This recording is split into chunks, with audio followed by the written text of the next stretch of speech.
ഇന്ന് ചെട്ടികുളങ്ങരയിലെ കുംഭഭരണിയാണ്. ഓടനാടിലെ ഒട്ടുമിക്ക എല്ലാ വീട്ടിലും മസ്റ്റായിട്ട് കാണുന്ന ഒരു കറിയാണ് കൊഞ്ചുമാങ്ങ എന്ന് പറയുന്നത്.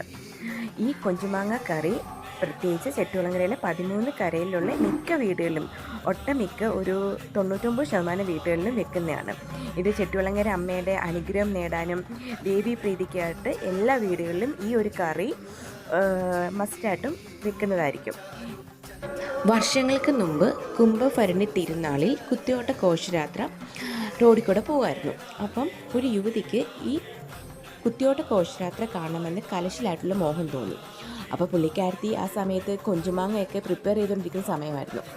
പുള്ളിക്കാരത്തി എൻ്റെ ഭഗവതി, എൻ്റെ കൊഞ്ചുമാങ്ങയൊക്കെ നോക്കിക്കോണേ, ഞാനിപ്പോൾ പോയിട്ട് തിരിച്ചു വരാനേ എന്നും പറഞ്ഞ് പുള്ളിക്കാരത്തി കുത്തിയോട്ടം കാണാൻ പോയി, ആ ഘോഷയാത്ര കാണാൻ പോയി. തിരിച്ചു വന്നപ്പം നമ്മുടെ ഭഗവതി കറിയെല്ലാം സെറ്റാക്കി ഇരിക്കുന്നു. അത് ദേവിയുടെ അളവറ്റ വാത്സല്യം ഓർമ്മപ്പെടുത്തി